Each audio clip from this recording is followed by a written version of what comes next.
আসসালামু আলাইকুম। তো আশা করি নিশ্চয়ই সকলেই ভালো আছেন। আমি চাই আপনারা সবসময় ভালোর দলেই থাকুন। তো গতকাল রাতে রিয়াল মাদ্রিদ সেল্টা ভিগোর এগেইনস্টে ৫-২ গোলে জিতে নিয়েছে। যেইখানে জোড়া গোল করেছে এন্ড্রিক, যেইখানে গোল করেছে ভিনিসিয়াস জুনিয়র, গোল করেছে কিলিয়ান এমবাপ্পে এবং গোল করেছে ফেদেরিকো ভালভার্দে। সো এই ৫-২ গোলের স্কোর লাইনটা দেখে আপনার কাছে মনে হইতে পারে, বাহ!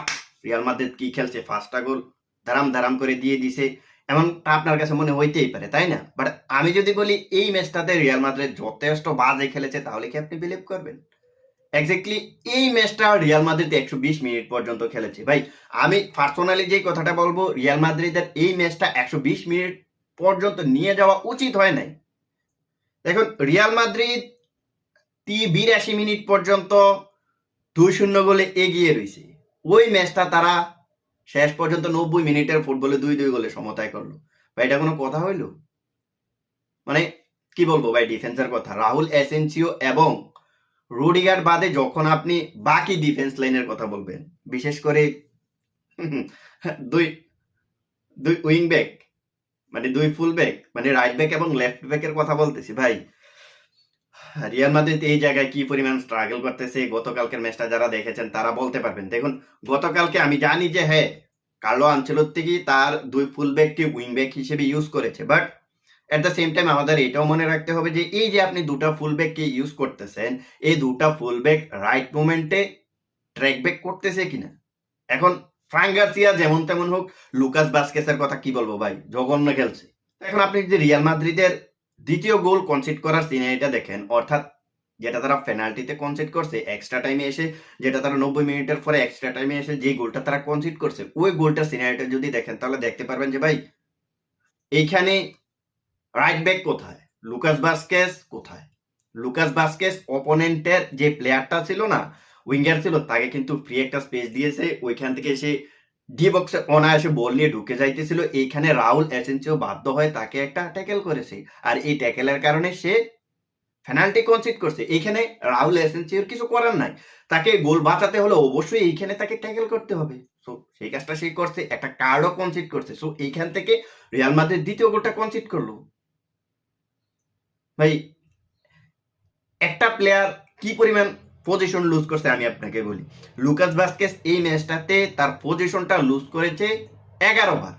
এবং আপনি যদি লেফট ব্যাকের কথা বলেন, ফ্রাঙ্ক গার্সিয়া, সে এই ম্যাচটাতে 14 বার পজিশন লুজ করছে। সো আমরা দেখতেছি যে দুই সাইড দিয়ে রিয়াল মাদ্রিদ অ্যাটাকের শিকার হয়েছে। লাস্ট ৭০ মিনিট থেকে ৯০ মিনিট পর্যন্ত যে ফুটবলটা রিয়াল মাদ্রিদ খেলছে, এই টাইমে যথেষ্ট পরিমাণ তারা এটাকে শিকার হয়েছে দুই প্ল্যাঙ্ক দিয়ে। এখন আমরা যদি রিয়াল মাদ্রিদের ফার্স্ট গোল কনসিড করার সিনারিটা দেখি, তাহলে দেখতে পারবো যে কামাবিঙ্গা এবং চুইমিনির মধ্যে যে মিস আন্ডারস্ট্যান্ডিংটা ছিল, সেটার জন্য নিজেরই নিজে মারতে মন ছিল। কেন ভাই, দেখুন, কামাবিঙ্গাকে কেন নামানো হয়েছে? অবশ্যই ডিফেন্স করার জন্য। তাকে কেন নামানো হয়েছে? যাতে রিয়াল মাদ্রিদ গোল কনসিড না করে, সেই জন্য।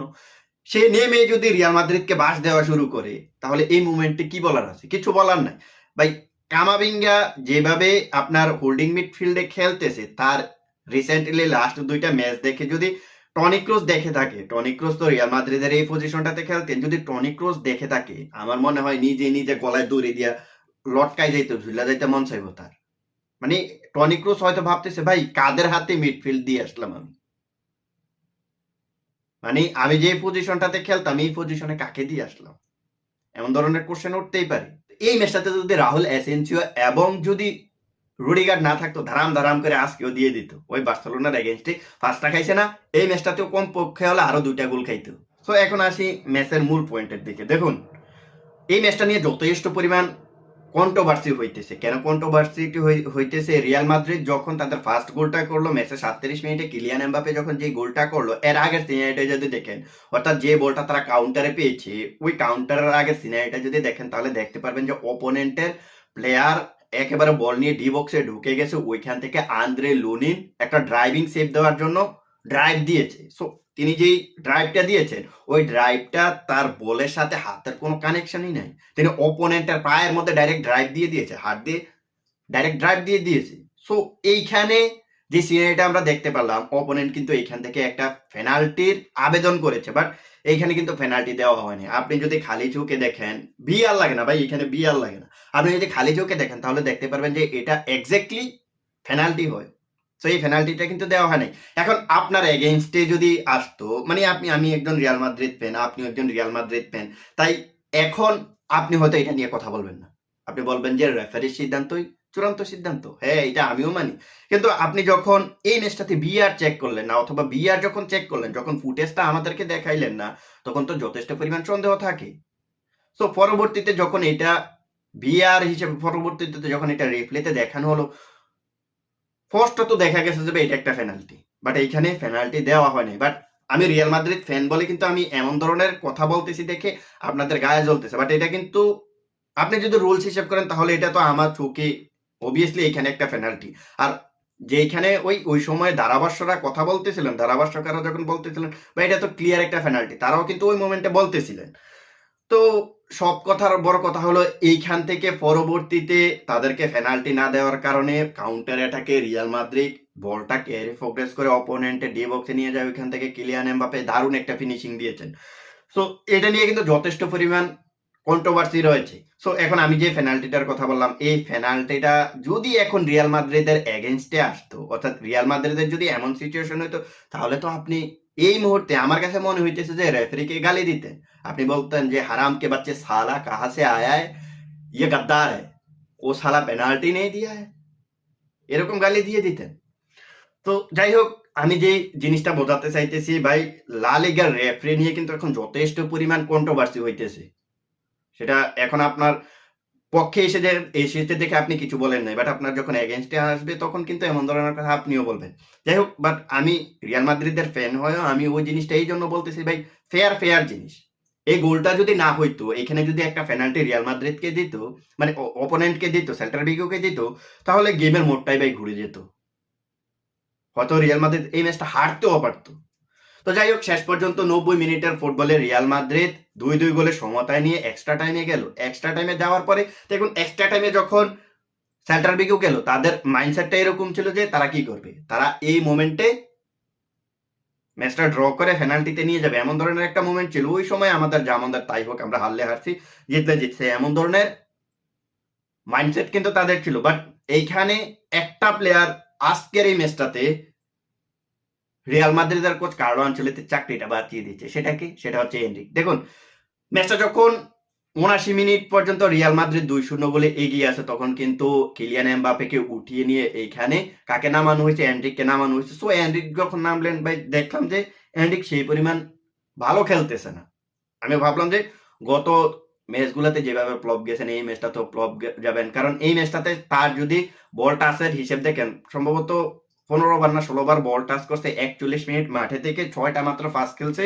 সো এই জিনিসগুলা দেখে আমার কাছে মনে হইতেছে এনরিক এই ম্যাচটা তো ফ্লপ মারবেন। বাট এই এনরিকই শেষ পর্যন্ত বাঁচায় দিল কার্লো আনচেলত্তির চাকরিটা। আপনি যদি দেখেন তাহলে দেখতে পারবেন যে ম্যাচের 108 মিনিটে সে গোল করে রিয়াল মাদ্রিদকে 3-2 গোলে সমতায় নিয়ে এসেছেন। সো যেই গোলটা করেছেন লেফট ফুটে, ভাই দারুণ একটা গোল ছিল, বুলেট শুটের মতো একটা গোল ছিল। এখন আপনি যদি তার ডান পা এবং বাঁ পাটা যদি দেখেন তাহলে দেখতে পারবেন যে ভাই এই প্লেয়ারটা ডান পা এবং বাঁ পায়ের মধ্যে এতটা শক্তি কিভাবে আসে। আমরা জানি যে একটা প্লেয়ারের একটা সাইড থাকে যে হ্যাঁ এই সাইডটা তার স্ট্রং, অর্থাৎ একটা পা থাকে যে এই পায়ে সে ভালো পরিমাণ শুট নিতে পারে, সেটা হচ্ছে এনরিকের ডান পা। বাট সে বাঁ পায়েও কিন্তু দারুণ একটা শুট করে গোল করেছে। সো একেবারে সেট পিস থেকে কিন্তু গোলটা করেছে। এখন আমরা যদি এরপরের গোলটার কথা বলি তাহলে দেখতে পারবো যে ফেদেরিকো বালবার্দে আউটসাইড অফ দ্য বক্স থেকে দারুণ একটা গোল করছেন। সো এমন ধরনের গোল আমরা ফেদেরিকো বালবার্দের কাছ থেকে দেখি, এগুলা দেখে আমাদের অবাক হওয়ার কিছু নেই। কিন্তু সর্বশেষ যে গোলটা এসেছে রিয়াল মাদ্রিদের, এনরিক যেটা করেছে অপোনেন্টের ডি বক্সে ব্যাকহিল থেকে দারুণ একটা গোল করছে। সো এই গোলের মাধ্যমে কিন্তু রিয়াল মাদ্রিদ 5-2 গোলে জিতে নিয়েছে। এবং এই ম্যাচটাতে আমি মনে করি যে পার্সোনালি মনে করি যে Endrick Real Madrid coach Carlo আনচেলত্তির চাকরিটা বাঁচিয়ে দিয়েছে। মাত্র 18 বছর বয়সী একটা প্লেয়ার এই মোমেন্টে এসে রিয়াল মাদ্রিদকে উদ্ধার করেছে। তো এনরিককে কিন্তু এই ম্যাচটাতে নামানো হইতো না। আমি যেটা মনে করি যে এনরিককে হয়তো এই ম্যাচটাতেও সাবস্টিটিউট হিসেবে নামানো হইতো না। কেন? দেখুন, কিলিয়ান এমবাপেকে যখন সাবস্টিটিউট করা হয়েছে ম্যাচটার 79 মিনিটে, তখন রিয়াল মাদ্রিদ 2-0 গোলে এগিয়ে আছে এবং পরবর্তীতে রিয়াল মাদ্রিদ ভাবলেন যে এই ম্যাচটা আমরা জিততে চলেছি। সো এখন এনরিককে গেম টাইমিং দেওয়া দরকার। সো এমন ধরনের মাইন্ডসেট থেকে Real Madrid coach Carlo Ancelotti কি ইয়েকে নামাই দিলেন, আপনার কি বলে এনরিককে নামাই দিলেন। তো পরবর্তীতে যখন 90 মিনিটের ফুটবলে 2-2 গোলে সমতা আসলো, পরবর্তীতে এসে এনরিক তার ম্যাজিকটা দেখালেন। সো এই যে তিনি ম্যাজিকটা দেখালেন, ম্যাজিকটা দেখার পরে আমার কাছে মনে হইতেছে এখন তাকে ভাই আরো বেশি গেম টাইমিং দিতে হবে। আপনি এক কিলিয়ান এমবাপ্পের উপরে ভরসা করে থাকবেন সেটা কিন্তু নয়। হ্যাঁ, কিলিয়ান এমবাপ্পে আমি মানতেছি এই ম্যাচটাতে বেস্ট পারফরম্যান্স ছিল, বাট এনরিক তো আর একেবারে ফেলে দেওয়ার মতো না। সে দুইটা গোল করে কিন্তু আপনাকে জানিয়ে দিচ্ছে যে সে আরো বেশি গেম টাইমিং চায়। তো সর্বশেষ কথা আর একটাই বলবো যে এই ম্যাচটা রিয়াল মাদ্রিদ যাই হোক রাউন্ড অফ 16 থেকে কোয়ার্টার ফাইনালে চলে গেছে। রিয়াল মাদ্রিদের পরবর্তী অপোনেন্ট কে হবে সেটা আমরা পরবর্তীতে জানতে পারবো। সো এই ম্যাচটার পরে এখন যদি রিয়াল মাদ্রিদ শেষ পর্যন্ত যাইতে পারে এবং বার্সেলোনাও যদি শেষ পর্যন্ত যাইতে পারে, তাহলে আমরা আরো একবার রিয়াল মাদ্রিদ এবং বার্সেলোনার এই মৌসুমে আরো একটা এল ক্লাসিকো দেখতে পারবো। একটা এল ক্লাসিকো তো আছেই, মানে একটা এল ক্লাসিকো তো লা লিগাতে আরো রয়েছে। সো ওই ম্যাচটার আগে হয়তোবা আমরা আরো একটা এল ক্লাসিকো দেখতে পারবো। তো দেখা যাক শেষ পর্যন্ত কি হয়। তো আমি যে কথাগুলা বললাম এই কথাগুলা থেকে আপনি রিয়াল মাদ্রিদের ফ্যান হিসেবে হয়তোবা রাগ করতেই পারেন। সো যারা রাগ করবেন তাদের কাছে আন্তরিকভাবে ক্ষমা প্রার্থী, বাট আমার কাছে যেটা মনে হচ্ছে সত্য সেটাই বলার ট্রাই করেছি। সো এই ব্যাপারে আপনাদের মতামত কি? রিয়াল মাদ্রিদ এই ম্যাচটাতে 90 মিনিটের আগে জেতা উচিত ছিল কি ছিল না, এই জিনিসটা আপনারা কমেন্ট সেকশনে জানিয়ে দিতে পারেন। তো ভিডিওটা এখানে শেষ করবো, দেখা হবে অন্য কোনো ভিডিওতে। আল্লাহ হাফেজ।